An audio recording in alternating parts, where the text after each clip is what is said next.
আজ তো দূর দূরান্ত থেকে আমরা সকলে এখানে একসাথে হয়েছি। বাংলাদেশ থেকে 7 সমুদ্র দূরে আমরা বাংলা সুর গান আর ছন্দে মেতে উঠছি। আমাদের এই আয়োজনে ছোট্ট মানুষরাও সংযুক্ত হয়েছে, কিন্তু আমরা কেন এগুলি করি বলো তো? নিপাপা, তোমাকে একটা কবিতার ছত্রে উত্তরটা দিই। যত দূর বাংলা ভাষা তত দূর এই বাংলাদেশ। দরিয়া নগরে জন্ম, পৃথিবীর সর্বপ্রান্ত আমার স্বদেশ। অনন্ত শান্তি বিশ্বে আমাকেই ডাকে, সাদা কালো তামাটে মানুষ, গায়ে মহুয়া মলুয়া পালা, হাতে তারা মানব সাগর তীরে, গায়ে লাল সবুজের বেশ। যত দূর বাংলা ভাষা তত দূর বাংলাদেশ। সত্যি তাই, যত দূর বাংলা ভাষা তত দূর এই বাংলাদেশ। বাঙালি আজ ছড়িয়ে গেছে সারা বিশ্বে, সেই সাথে আমাদের ভাষা ও সংস্কৃতি ছড়িয়ে গেছে বিশ্বময়, ছড়িয়ে গেছে আমাদের কথা, সুর, ছন্দ আর নূপুর। ছড়িয়ে গেছে সংস্কৃতির আরেকটি অনবদ্য উপভোগ্য অংশ, বাংলা নাটক। নাটক কিন্তু বাংলা সংস্কৃতির অনেক নতুন ধারা। ব্রিটিশ উপনিবেশের আমলেই শুরু হয়েছিল নাটকের যাত্রা। তখন ধনকুবেররা বাড়ির আঙ্গিনায় নাটকের আয়োজন করতেন, তাই না? ঠিক তাই। এরপরে তৎকালীন পূর্ব পাকিস্তানের নাট্যগুরু নুরুল মোমেনের হাতে বাংলা নাটকের মূলধারা আলাদাভাবে শুরু হয়। তিনি তার ছাত্র মুনির চৌধুরীকেও নাটকে উৎসাহী করে তোলেন। তারই ফলশ্রুতিতে আমরা দেখতে পাই কবর ও অন্যান্য নাটক। স্বাধীন বাংলাদেশে নাটক প্রাণ পায় বেলি রোডের থিয়েটার পাড়ায়। আমাদের সবারই মনে আছে বেলি রোডে ফুচকা হাতে মঞ্চে নাটক দেখতে যাওয়ার কথা, তাই না? অনেকেই নিশ্চয়ই গিয়েছেন। কিন্তু বেলি রোড থেকে সারা বাংলাদেশে নাটক ছড়ালো কিভাবে? হ্যাঁ, সেটাই, বেলি রোড থেকে ছড়ালো কিভাবে। আসলে সারা দেশের সাধারণ মানুষের মধ্যে নাটক ছড়িয়ে দিতে সবচেয়ে বড় ভূমিকা ছিল কিন্তু বাংলাদেশ টেলিভিশনের, তাই না? আর একসময় বাংলাদেশ টেলিভিশনের নাটকগুলিকে জনপ্রিয়তার তুঙ্গে নিয়ে যান অনেকেই। তার মধ্যে সবার কাছে খুব পরিচিত নাম হুমায়ূন আহমেদ। তার লেখা, তার নির্মিত নাটকের সংলাপ আমাদের মুখে বুলি হয়ে যায় এক সময়, তাই না? তবে এখন একটু ছন্দ পাল্টে সুর থেকে দূরে গেলে কেমন হয়? খুব ভালো হয়। একটা নাটক দেখা যায় না? অবশ্যই।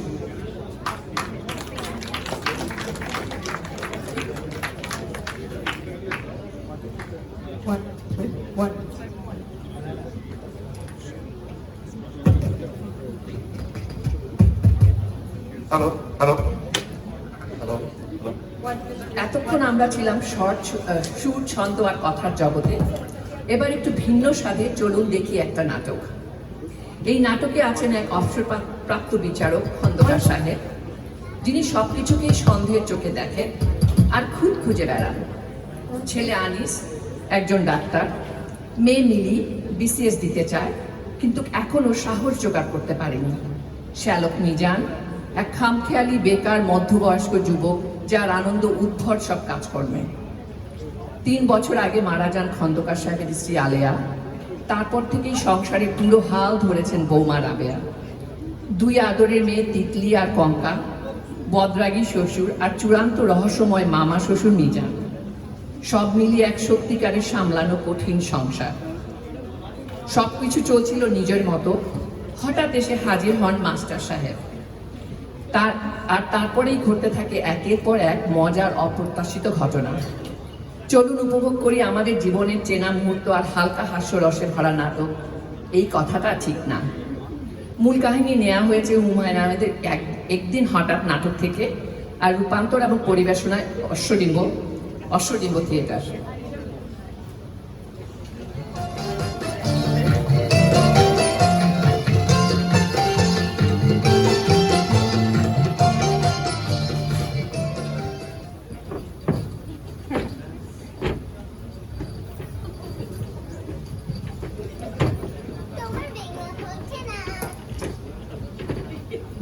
পানি ফেলেছে কে?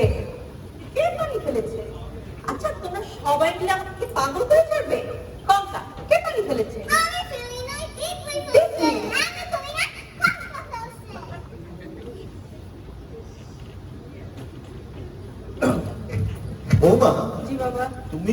বাচ্চাদের আজকে স্কুলে পাঠাচ্ছ? জি বাবা। আজকে থেকে ওরা স্কুলে যায়। কেন বাবা? আবার কেন জিজ্ঞেস করছো? বাড়িতে তিনটি পত্রিকা রাখা হয় কি সে দলে বিক্রি করে দেওয়ার জন্য? এই দেখো পরিষ্কার স্ট্যাটিস্টিক্স, প্রতিদিন রাস্তাঘাটে যত মানুষ মারা যায় তার 37% স্কুলের বাচ্চা কাচ্চা। তাই বলে কি ছেলে মেয়ে কেউ স্কুলে পাঠাবে না বাবা? না, পাঠাবে না। এটা নিয়ে আমি আর কোনো কথা শুনতে চাই না, এটাই আমার পাই। আর ওদের পড়াশোনার জন্য যাতে ব্যবস্থা হয় সেটা আমি দেখছি। একটা ছোটটাকে বলেছি, ও এসে ওদের হাউস দিল। যাও আমার জন্য চা দিয়ে এসো। জি বাবা।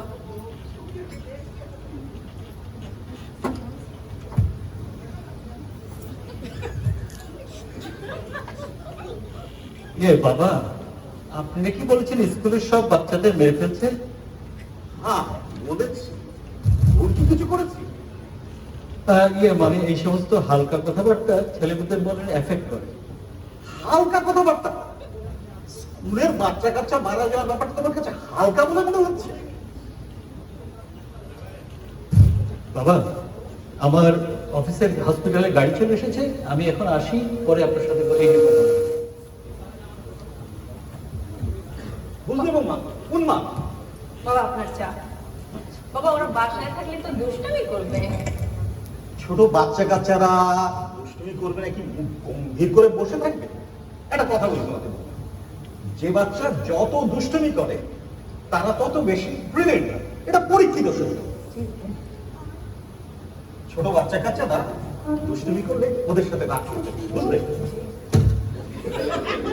কম কাঁদিতি টাকা দিতি, বাড়ির মধ্যে তোরা ফুটবল খেলছিস, কান ধরে বস করবি। আমি এক্ষুনি 1 থেকে 10 গুনবো। আমি করব না, আমি করব না। 1, 2, আড়াই। করছি করছি দাদা। 1, 2, 3।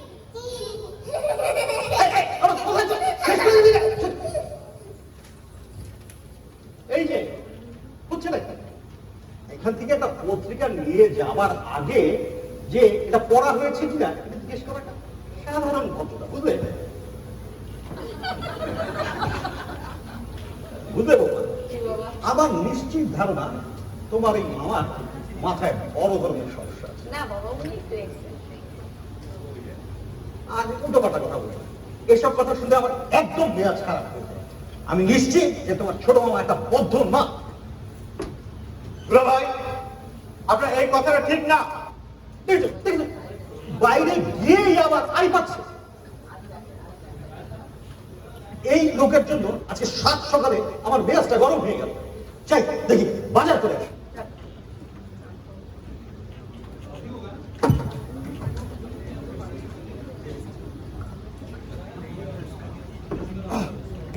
বৌমা, একটা চা দিয়ে তো। জি মামা।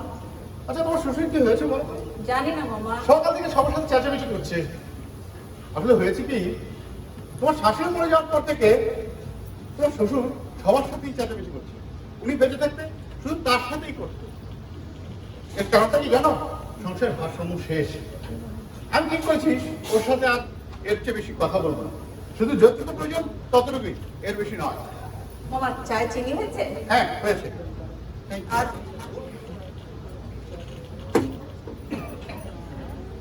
মিলি, শুনছিস একটা ভয়ঙ্কর কাজ হয়ে গেছে। মামা 1 মাস পর আমার পরীক্ষা, কোনো প্রিপারেশন নেই। আহা, দুলা ভাইয়ের ধারণা আমি উন্মাদ। তবে আমি কি করবো? আমি আছি নিজের যন্ত্রণা। এটাই যে প্রথম তা তো নয়, এর আগেও অনেকবার বলেছে। এতদিন আমি কারণটা বুঝতে পারিনি, আজকে বুঝতে পারলাম। কারণটা বলতে তোমার ঠিক কতক্ষণ লাগবে? বেশিক্ষণ না, 2 মিনিট। আচ্ছা শোন, বাসায় তুই আর রাবেয়া বাদে পুরুষ আমরা কজন? 3 জন। তাতে সমস্যা কি? আহা, এটাই তো সমস্যা। ভারসাম্য শেষ, ইকুইলিব্রিয়াম নষ্ট। যে সংসারে ছেলে আর মেয়ের সংখ্যা সমান থাকে সেখানে ভারসাম্য বজায় থাকে, এখানে তা নেই। তাই সবাই অ্যাবনর্মাল বিহেভ করছে। কেউ একটি সুস্থ মানুষকে দিব্যিউন্মাদ বলছে, আর কেউ সামান্য একটা বিশেষ পরীক্ষা নিয়ে সুপার টেনশনে ভুগছে। তো ইকুইলিব্রিয়াম ঠিক করার জন্য তুমি কি কোনো ব্যবস্থা করছো? হ্যাঁ হ্যাঁ হ্যাঁ, অবশ্যই। আমি ভেবেছি যে এবার আমি বিয়েটা করবো। তাই নাকি? আমি জানি ডিসিশনটা ভুল, আর মেয়েদেরকে তো আমি ভালো পছন্দও করি না। তো ঠিক আছে, তোমার কথা শেষ হয়েছে, আমি এখন যাই। আচ্ছা যা, আনিসকে একটু পাঠিয়ে দিস।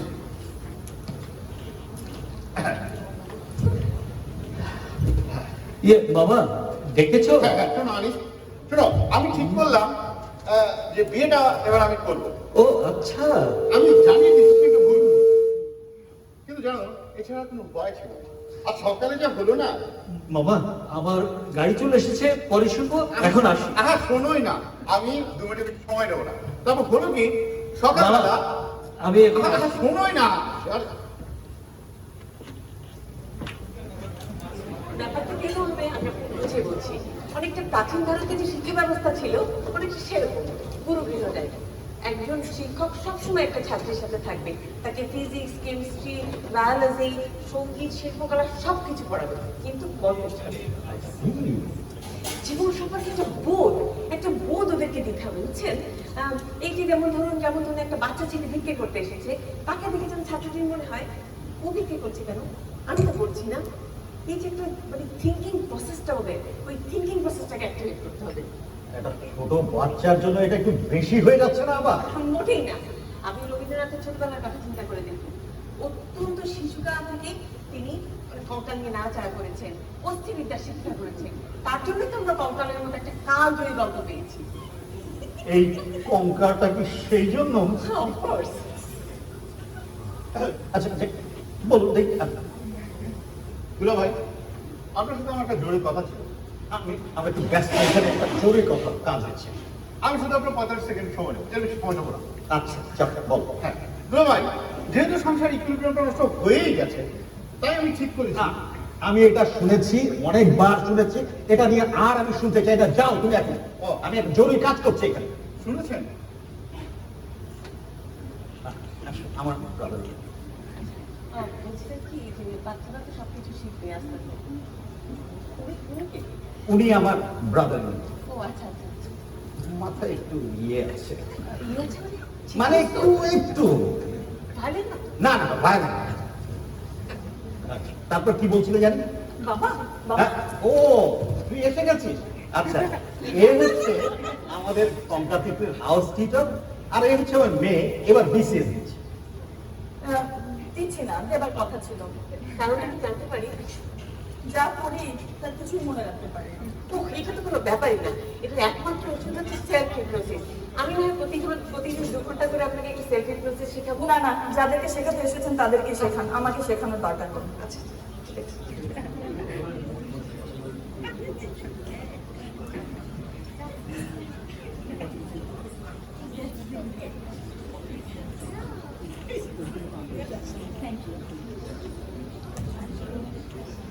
বাবা একজন মাস্টার দেখেছো? দেখলাম, ছাগলের মতো কাজকর্ম নেই, বেকার এক ছোকরা মাস্টারি করবার অজুহাতে ঘরে এসে ঢুকেছে। এখানে থাকবে, ঘুমাবে আর চাকরি খুঁজবে। এবং আমার সাথে প্রেম করার চেষ্টা করবে। ভাবি তুমি দেখে নিও, এই লোক 3 দিনের মাথায় আমার দিকে উদাস নয়নে তাকাবে, 4 দিনের মাথায় ইয়া বড় বড় নিঃশ্বাস পেল, আর 1 সপ্তাহের মাথায় অনেক ভুলভাল মিটিয়ে আমাকে চিঠি দিল। তুমি দেখে নিও, বলে দিলাম।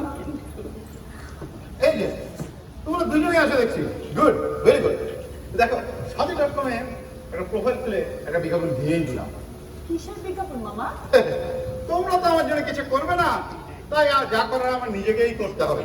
দেখো কি লিখেছি, দেখো। দেখি মামা। হ্যাঁ দেখো, এখানে লিখেছি পাত্রী চাই, বয়স প্রায় 40-এর কাছাকাছি, একজন শিক্ষিত মুসলিম বেকার যুবকের জন্য কর্মজীবী পাত্রী আবশ্যক। পাত্রের শিক্ষাগত যোগ্যতা MA 2য় শ্রেণী। পাত্র বেকার হলেও ঢাকা শহরে তার একটি দ্বিতল বাড়ি আছে, যার ভাড়া আনুমানিক 60,000 টাকা। ইয়ে মামা, এ ব্যাপারে উৎসাহী পাত্রীকে নিজেকেই যোগাযোগ করতে বলা হচ্ছে। ইয়ে মামা, হুট করে বিজ্ঞাপন দেওয়াটা কি ঠিক হলো? কারণ কয়েকদিনের মধ্যেই তো আপনার উৎসাহ মরে যাবে। এর আগেও একবার এরকম হয়েছিল মামা। না না না না, এবার আগের সাথে একটা বেসিক ডিফারেন্স আছে। এবার আমি যা করছি সবই এই সংসারের স্বার্থেই, বুঝলে? গুড, তোমরা গল্প করো, আমি আসছি।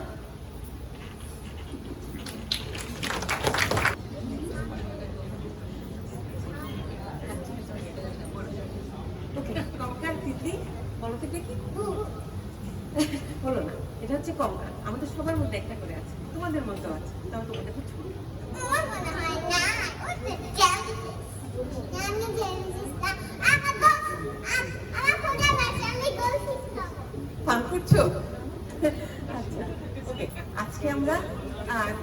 জিনিস শিখলাম বলো। একটা হচ্ছে ভূত বলে কিছু নেই, আর 2 নাম্বার হচ্ছে এই কঙ্কাল আমাদের সবার মধ্যে একটা করে আছে। ঠিক আছে, ওকে।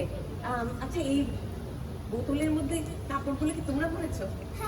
ও ভেরি গুড, ভেরি গুড। আচ্ছা, এখন এই কাঠি দিয়ে বের করো তো দেখি।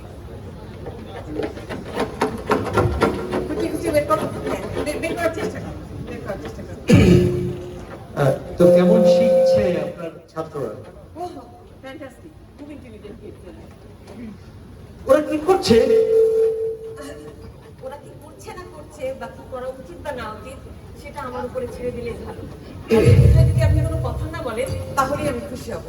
কঙ্কাল থেকে চলো আমরা বাইরে যাই, আমরা একটু বাইরে যাই প্রকৃতি দেখে। চলো আসো।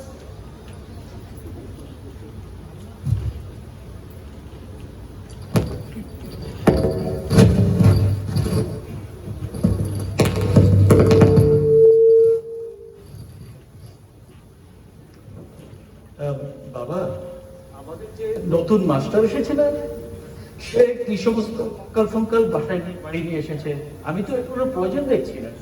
একটা ব্যাপার কি জানো, তুমি প্রয়োজন না দেখলেই যে এই জিনিসটার প্রয়োজন নেই তা কিন্তু না।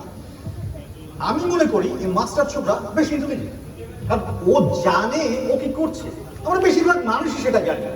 যেমন ধর মামার কথাই ধরো, এই কি নাকি অনলাইনে বিজ্ঞাপন দিয়েছে পাত্রী চাই, এখন কিছুদিন পর পর হুড় করে পাত্রী আসবে। এখন এই ঝামেলা সামাল দিবে কি? একটা মাছের মাথায় যে বুদ্ধি আছে তোমার মামার মাথায় সেটা নেই। এখন সময় এসেছে ওকে বন্ধ করে ঘরে তালা বেঁধে দেবো। বাবা, আমি এখন আসি, কেমন? দেখ, সেটা আমাকে জিজ্ঞেস করে তারপরে আসি। আমি না বললে তুমি যাবে না, আমি সম্রাট আকবর। উনি ক্রমে সংসারটা হচ্ছে কি? একটা সামান্য পরিষ্কার জামা নেই যা পরে আমি ভদ্রলোকদের সামনে যেতে পারি। মামা মামা, এই জামাটা তো পরিষ্কার, এটা পরো। এটা পরিষ্কার, এটা পরিষ্কার, এটা পরিষ্কার, এটা পরিষ্কার, এর নাম পরিষ্কার, এর নাম পরিষ্কার। মামা শুনো, ঘরে অনেক ধোয়া চাদর আছে, তুমি না হয় তার একটা গায়ে জড়িয়ে চলে যাও। হ্যাঁ, তোর মাথা খারাপ হয়েছে, আমাকে ওনার ভেবেছিস না? এই গরমের মধ্যে আমি শাল পরে ওনাদের সামনে যাব? আহা, তোমার অনেক জ্বর, জ্বরে তুমি দাঁড়াতে পারছো না, এমন একটা ভাব করে নিচে চলে যাও আর মাঝে মাঝে হাঁচি, এরকম করে হাঁচি দিয়ে দিও। হ্যাঁ,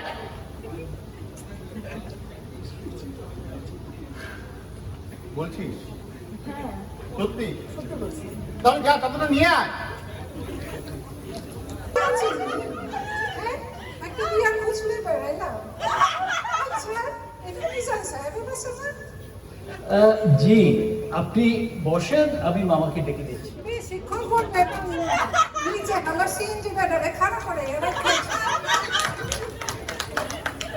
আপনি কেমন? আমি পাত্রের গুড়া ব্যাপার মেয়ের ছবি এনেছেন তো?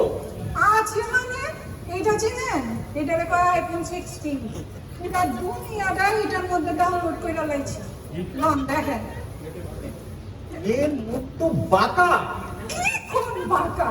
হ্যাঁ, আপনি তো মিয়া ভাই আন্ধাবি আছে। হ্যাঁ, মাইয়া আমার আপনার ভাগ্নি, বুঝছেন? মাইয়া খুমা বেগা না, ওই যে যে স্টুডিওতে গিয়ে ছবি তুলছিল ওইটা ক্যামেরাটাই পেটছে আছে, বুঝছেন? জাগা আত্মীয়তা করবার আইছি, হারিয়াতে তো আর আহন যায় না, তাই সাথে কইরা হাজির বিরিয়ানি লই আইছি। ফার্স্ট ক্লাস জিনিস মিয়া ভাই, এই নামে কইতাছি এই জিনিস কোনোখানে পাইবেন না, ভিতরে পাঠায় দেন। ব্যস্ত হবেন না, ব্যস্ত হবেন না। ছেলে দেখতে এসেছেন, ছেলের খোঁজ খবর নিয়ে এসেছেন। মোর জ্বালা, খোঁজ খবর লইবার লেগে তো আইছি। হালকা বেচাল বাদ দিয়া কম তো দেখি কোনায় কাজ কাম কিছু করে। আমরা বাবা পুরান ঢাকার মানুষ, বুঝছেন? আরো তো বইবার পরে বলতো বলায় ছেলের মাথা খারাপ। একটা ছেলে এত বছর বয়সেও কেন বিয়ে করছে না, এটা চিন্তা হয় না আপনাদের? একটা মানুষের মাথায় 56টা স্ক্রু আছে, আর মিজানের সব কটা স্ক্রু পড়ে গেছে দুটো বাদ দিয়ে, সেই দুটো লম্বর লম্বর করছে। তামসা করতেছেন। মিয়া ভাই আপনার রোজে গেছেন বালাই, হ্যাঁ? বিয়া শাদিতে তামসা না করলে চলে? হাসবেন না, একদম হাসবেন না, হাসাহাসি আমি পছন্দ করি না। চেতেন কেন? দুদিন জ্বরে বড় কাতর, সোজা হয়ে দাঁড়াতে পারছি না এমন অবস্থা। ছবি এনেছেন? জি। হাট! এ কার ছবি? আমার ভাগ্নি ক্ষমাটা একটু বেকা কেটেছে। ওই যে স্টুডিওতে গেছিল না, ওইটা ক্যামেরাটা প্যাচা আছে। ও, ক্যামেরা প্যাচা ছিল। হাট!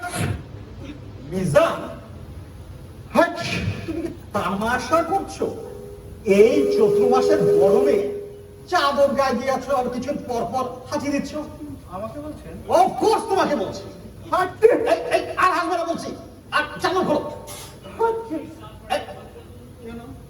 আবার কেন? আমি এত ঘাঘু ক্রিমিনালদের শিকড়তলে বলেছি আর তুমি আমার সাথে বাদলামি করছো। খোলো বলছি।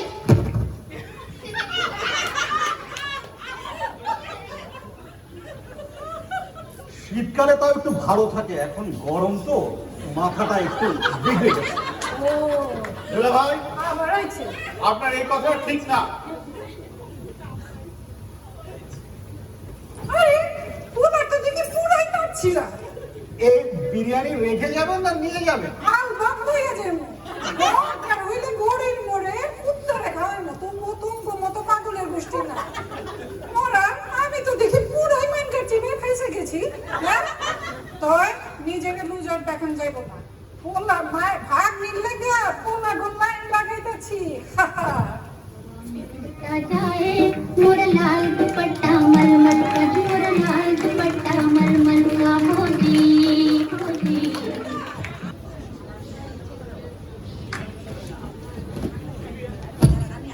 ফুলের জলসায় নীরব কেন কবি?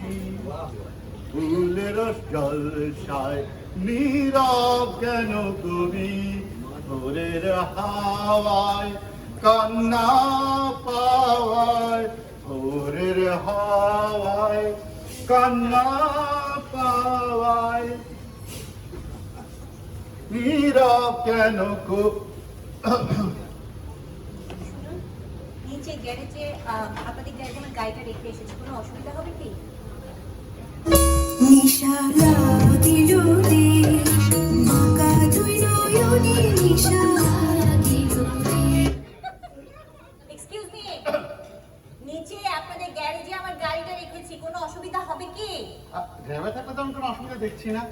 আমার ড্রাইভার নেই, আমার গাড়ি আমি নিজেই ড্রাইভ করি। বলেন, নিজেই ড্রাইভ করেন?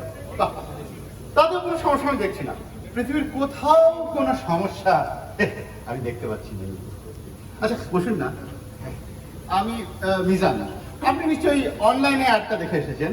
না, আমি তো কোনো অ্যাড দেখে আসিনি, আমাকে খন্দকার সাহেব আসতে বলেছেন। ও, বুড়োটা আমাকে খুব একটা পছন্দ না করলেও ওর মনের মধ্যে আমার জন্য একটা গভীর মমত্ববোধ কাজ করে। খন্দকার সাহেবকে একটু ডেকে নেন। হ্যাঁ, অবশ্যই। তার আগে আপনারা আমার মধ্যে একটু কথাগুলো সেরে ফেললে ভালো হতো না? এইসব বিষয়ে পারস্পরিক বোঝাপড়াটা ভালো হওয়া কিন্তু খুব জরুরি, তাই না? জি। হ্যাঁ, আপনাকে একটা কথা আমি সরাসরি বলে দিই, আমি মেয়েদেরকে তেমন একটা পছন্দ করি না। শুধুমাত্র এই সংসারের ইকুইলিব্রিয়ামের স্বার্থে। শুনুন, মেয়েদেরকে অনেকেই পছন্দ করে না, কিন্তু তাতে আমার কিছু এসে যায় না। আহ, বেশ বলিষ্ঠ পার্সোনালিটি। অসুবিধা নেই। আচ্ছা, আপনার সম্পর্কে একটু যদি জানা যেত, কোথায় পড়ালেখা করেছেন, বাসায় আর কে কে আছেন, এগুলো তো জানা প্রয়োজন। আপনি খন্দকার সাহেবকে ডাকেন তো, উনি আমার সব পরিচয় জানেন, উনি বিস্তারিত জানেন, ওনাকে ডেকে আনেন। আচ্ছা, ওই তো নিয়ে এসেছেন। লিজা, তুমি কি করছো এখানে? দুলা ভাই, এখন তো আমাকেই আপনার প্রয়োজন এখানে। আপনি যে তলে তলে আমার জন্য এরকম একজন রূপসী স্মার্ট পাত্রী খুঁজে পেয়েছেন, আমি তো ভাবতেই পারছি না। লিজা, উনি একজন আর্কিটেক্ট। আমি ওনাকে ডেকেছি আমার কর্পোরেট ডিজাইন করার জন্য। শুনুন, ঢাকা শহরে আমার করা কবরের ডিজাইন এখন ভাইরাল, আজ হোক কাল হোক কবর তো লাগবেই। কাজে আপনি আমাকে বলেন, আমি আপনাকে ডিসকাউন্টে সুন্দর একটা কবর ডিজাইন করে দিতে পারবো। এই মুহূর্তে তার প্রয়োজন দেখছি না। উনি ভেবেছে আপনি ওনাকে বিয়ে করতে এসেছেন। যা তো দিয়েছি তো। তুমি প্লিজ কিছু মনে করো না, ওর মাথায় একটু ভাই, আপনার এই কথাটা ঠিক না। যেহেতু মানুষ নিজের কবর ডিজাইন করে বেড়াচ্ছেন আর আমাকে বলছেন উন্মাদ। তোমার মতন চিংড়ি মাছের ব্রেন নিয়ে বোঝা সম্ভব না যে একটা মানুষ মরে গেলে কিভাবে আর্কিটেক্ট খুঁজে পাবে কবর ডিজাইন করার জন্য। আচ্ছা একটু বসুন। খন্দকার সাহেব, কিছু মনে করবেন না। আমি আপনাকে একটা কথা বলি, আমার মনে হয় আপনার শ্যালকের অতি শীঘ্রই মানসিক চিকিৎসার প্রয়োজন। তোমাকে সেটা বলে দিতে হবে না, সারা বাড়ি সেটা জানে, ব্যবস্থা হচ্ছে।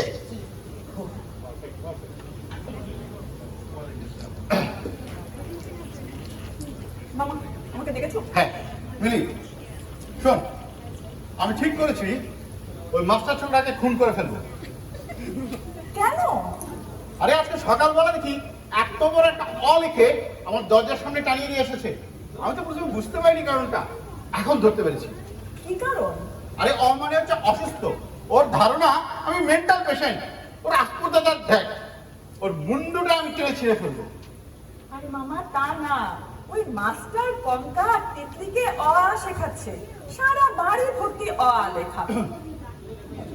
তাহলে তো খুন করে ফেলাটা ভালো হতো না? আরে তা হতো না। খুব অবিবেচকের মতো হয়ে যেত। হুম, আচ্ছা শোন, আমি ঠিক করেছি বিয়েটা আমি আর করবো না। কেন? ওই একটা মানুষের সাথে সারাটা জীবন কাটাতে হবে, এটা ভাবতেই গাটা ছমছম করে উঠছে। তোমার না মামা সেলফ কনফিডেন্সের অভাব। সেলফ হিপনোসিস পদ্ধতিতে এটাকে ঠিক করা সম্ভব। Mrs self hypnosis. ও, তো তুই জানি কি করে? আমি জানি, কঙ্কা টিউটর আমাকে শিখিয়েছে। ও, খুবই এফেক্টিভ প্রসেস। এই সেলফ হিপনোসিস করে করে আমার আত্মবিশ্বাস অনেক বেড়ে গেছে। আমি ঠিক করেছি এবার আমি বিসিএসটা দেব। তোমাকেও বলছি, তুমিও এবার বিয়েটা করে ফেলো। আমিও বিশ্বাস করি বিয়েটা আমার করাই দরকার, কিন্তু জানিস কনফিডেন্সটা হচ্ছে না। এই জন্য তো বলছি সেলফ হিপনোসিসটা করো। তুমি 1 মিনিট দাঁড়াও, আমার মিররটা তোমাকে দিয়ে যাচ্ছি। এই যে নাও, মিররটার সামনে দাঁড়িয়ে নিজেকে গুছিয়ে সেলফ টক করো। দেখবে তোমার আত্মবিশ্বাস অনেক বেড়ে গেছে। বলছি হ্যাঁ তুমি সত্যি? করো, আমি গেলাম।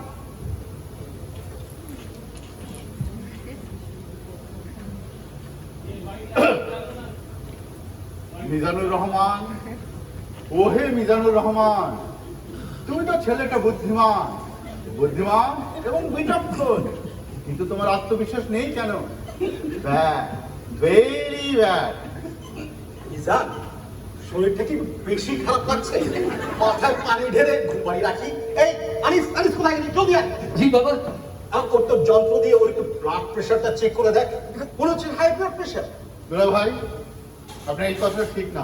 প্রেশার আমার ঠিকই আছে। এই ওকে ঘুমের পড়তে ঘুম লাগে রাখতো। বাবা, আমার মনে হয় মামা ঠিকই আছে। ছাগলের মতো কথা বলবি না। একটা লোক আয়না দিয়ে এভাবে বীর বীর করে কথা বলছে, আর তুই বলছিস ওর মাথা ঠিক আছে? ওকে ঘুম পাড়িয়ে রাখতাম।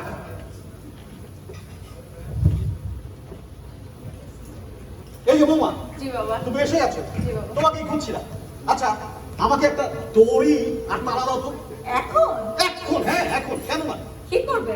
বারবার কেন প্রশ্ন করছো? তোমার মামার মাথা এখন পুরোপুরি খারাপ হয়ে গেছে। এই অবস্থায় তাকে বাইরে ছেড়ে দেওয়া ঠিক না। ওকে এখন ঘুম পাড়িয়ে তালাবদ্ধ করে রাখতে হবে। আচ্ছা বাবা। আপা একটা চা খেতে পারি? পারেন। আচ্ছা কঙ্কা টিকলি কোথায়? ওদেরকে নিয়ে আজকে মিরপুর বোটানিক্যাল গার্ডেনে গিয়েছিলাম। ওদের 2 বোনকে আমি ওখানে রেখে এসেছি। বলে এসেছি বাসায় কিভাবে আসতে হবে সবকিছু বুঝিয়ে দিয়ে এসেছি। ওরা চলে আসবে 2 ঘন্টার মধ্যে। আপনি এসব কি বলছেন? হ্যাঁ, 2 বোনকে রেখে এসেছি। ভালো করে বুঝিয়ে দিয়ে এসেছি আপা, ওরা কিভাবে আসতে হয় ভালো করে বুঝিয়ে দিয়ে এসেছি। আপা জানেন, এই ঢাকা শহরে যে সমস্ত বাচ্চারা আছে তাদের জন্য একটা অত্যন্ত গুরুত্বপূর্ণ একটা ট্রেনিং। ওরা জীবনেও কোনোদিন রাস্তা হারাবে না। আপনি কঙ্কা তিতলিকে মিরপুরে রেখে এসেছেন? জি, আমার চাই কিন্তু দুধ চিনি হবে না। আপনি ওদেরকে মিরপুরে একা ছেড়ে এসেছেন? হ্যাঁ, তো কি হয়েছে? চলে আসবে, বুঝিয়ে দিয়ে এসেছি, চলে আসবে। আর আপনি তো ঘাবড়াচ্ছেন কেন? আপা ওর চলে আসবে। বাবা কি ব্যাপার কি বৌমা? এত চেঁচামেচি করছো কেন? মাস্টার কঙ্কা তিতলিকে মিরপুরে একা ছেড়ে দিয়ে এসেছে। ও কি বলছে এসব? আপনার নাতনিদের যে এই ট্রেনিংটা দিচ্ছি, এটা ফলাফল কেউ একবার ভেবে দেখেছেন? ওরা কোনোদিনও রাস্তা হারাবে না, যেখানেই থাকুক না কেন ঠিকই রাস্তা চিনে বাসায় চলে আসতে পারবে। উন্মাদ, বুদ্ধুর মালিক। আপনার এই কথাটা ঠিক না। আপনি যাকে দেখছেন তাকে উন্মাদ বলছেন। একমাত্র উন্মাদেরাই সবাইকে উন্মাদ বলে। বৌমা, তুমি পুলিশে খবর দাও। আমি এক্ষুনি থানা যাচ্ছি। এই পেটাকে বেঁধে রাখতে হবে। আমাকে বেঁধে বলছেন কিসের জন্য? আমি একজন শিক্ষক, আর আমাকে বেঁধে রাখবেন কিসের জন্য? একদম চুপ। এই কি আশ্চর্য!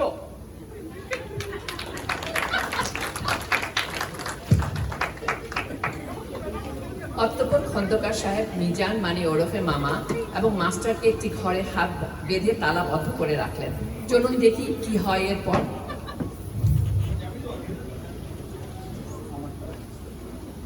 লাঠিমার ভাঙরে তালা, যত সব বন্দিশালা, আগুন জ্বালা খেলবাড়ি।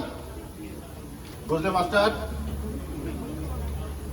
বুড়োটার ধারণা আমি উন্মাদ, তাই এরকম হাতে দড়ি দিয়ে এই রুমে আটকে রেখেছে। তা আমিও ওকে ছাড়বো না, খুন করবো, তাহলে জেলে যাবো। আপনাকে আটকানোর তাও একটা কারণ আছে। এটা সবাই জানে যে আপনার মাথায় একটা ইয়ে আছে, কিন্তু আমার কেন আটকে রেখেছে? আমি বাচ্চাদের মিরপুরে রেখে এসেছি, বুঝিয়ে দিয়ে এসেছি 2 ঘন্টার মধ্যে আসবে। 2টা ঘন্টা কেউ অপেক্ষা করতে পারলো না। চুপ! দুঃখিত মামা।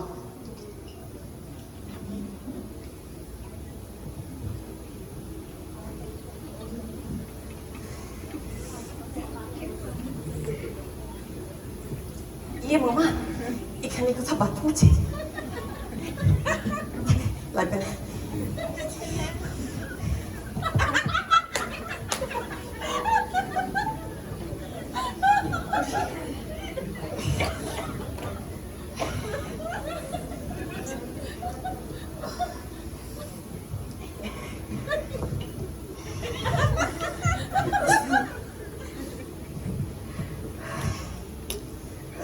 আমি ঠিক আছে, ঠিক আছে, তেমন কোনো সমস্যা নেই।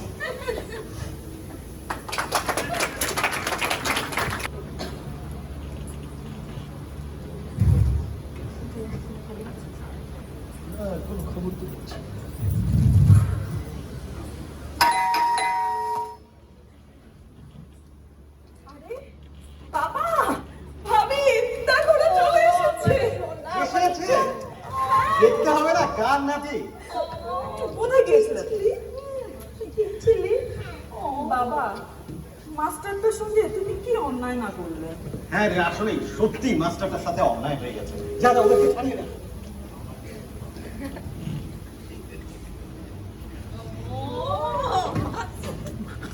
মাস্টার, তোমার সাথে না বুঝে খুব অন্যায় হয়ে গেছে। আপনার ভুল যখন ভেঙে গিয়েছে, তাহলে আরেকটা কথা বলেই ফেলি। আমার জোহা থেকে মিস নিবিড় দোহার দেওয়া যায়। আর কলকাতা থেকে তো আমি পড়াচ্ছি, তার সাথে নয় ওনাকেও একটু বিসিএস এর জন্য টিচার করতাম।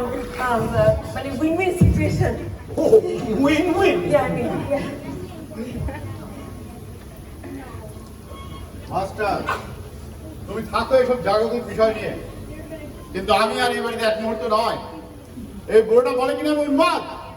No, never. এই সংসারের মুখে আমি ছাই দিচ্ছি। উদয়ের পথে শুনি কার বাণী, ভয় নাই ওরে ভয় নাই, নিঃশেষে প্রাণ যে করিবে দান, ভয় নাই তার ক্ষয় নাই। মামা, মামা তুমি কি হলো? ঠিক আছে? এই কোন মানুষের বাচ্চা মানুষ এই গলার চক্রা ফেলেছে? তুই নাকি তুই? ছেড়ে দিলাম, এই সংসারের মুখে আমি ঝাঁটা মারি।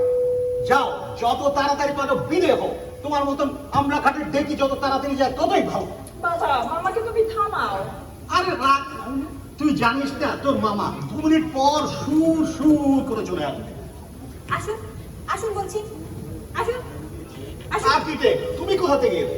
এই যে খন্দকার সাহেব, এই আমরা কাছে ঢেকিকে যে আপনি রাস্তায় একা ছেড়ে দিয়েছেন, ইনি কি দুনিয়া চড়িয়ে খেতে পারবেন একা? তাই আমি বলছিলাম কি, আপনি অনুমতি দিলে আপনার সংসারের ইকুইলিব্রিয়ামের জন্য এই কুমড়ো পটাশের দায়িত্বটা আমিই নিতে চাই। দুলা ভাই, আমি আগেই বলেছিলাম উনি আমার প্রেমে হাবুড়ি খাচ্ছে। মোটেই না, আপনার এই কথাটা ঠিক না। মামা, তোমার এই কথাটা ঠিক না। এই ইকুইলিব্রিয়ামের নাম করে তোরা সব কটা আমাকে বোকা বানিয়েছিস। পাজির দংশ কি হলো বাবা? বাবা তো ঠিকই আছেন। আরে তুই হচ্ছিস গাধার মাস্টার। আমি নাটকের ডায়লগ ভুলে গেছি, তাই সব করছি। এই লাইট বন্ধ কর, লাইট বন্ধ কর।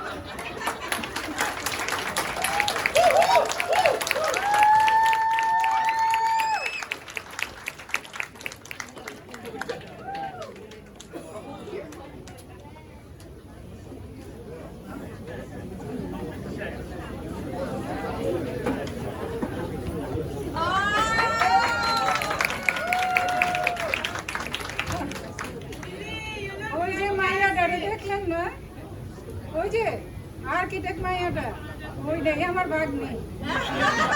ভাগ্নি আসো আসো, বহুত নাটক নাটক করছো বুঝছো, কিন্তু তুমি পুরাই খাইছে গেছো মান কাচ্ছি পারো। আপনারা ওই চিপায় খারাপ আছেন কে? দেখতে আহে আমি ফাইসা গেছি, আমি ফাইসা গেছি, আমি ফাইসা গেছি মাইকার চিপায়। আমি ফাইসা গেছি, আমি ফাইসা গেছি, আমি ফাইসা গেছি মাইকার চিপায়। আমারও দিনের চোখ বোঝে না কোন হারায়, আমারও দিনের চোখ বোঝে না কোন হারায়। ফাইসা গেছি, আমি ফাইসা গেছি, ফাইসা গেছি মাইকার চিপায়। আমরাই অশ্বদীপ থিয়েটার।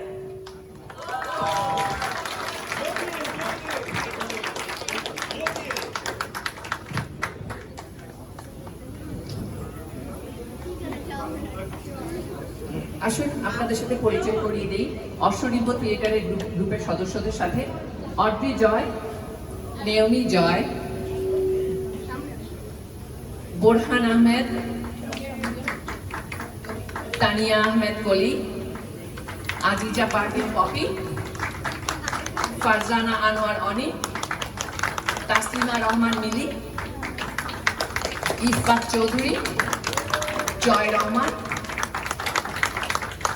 সবশেষে মাইনুল খান, যার রাগে আমাদের নাটক কাঁপে।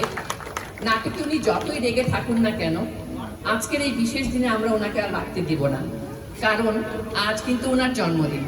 চলুন সবাই মিলে বলি শুভ জন্মদিন। আপনার রেগে থাকার সময় লুকিয়ে থাকুক একরাশ হাসি, আর জীবনটা ভরে উঠুক আনন্দ ভালোবাসায়।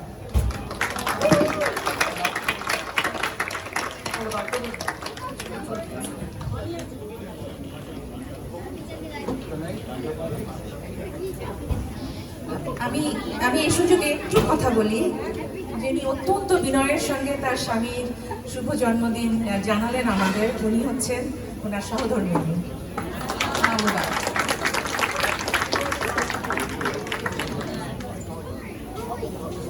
আচ্ছা, এখন আপনাদের অনেক ধন্যবাদ ধৈর্য ধরে আমাদের যান্ত্রিক গোলযোগ সত্ত্বেও মানে প্রথম পর্বের অনুষ্ঠানটা উপভোগ করার জন্যে। আমরা এখন একটা বিরতি নিব, এরপরে আমাদের দ্বিতীয় পর্বের অনুষ্ঠান শুরু হবে। এই মুহূর্তে আমরা খাবারের বিরতির জন্য যাচ্ছি।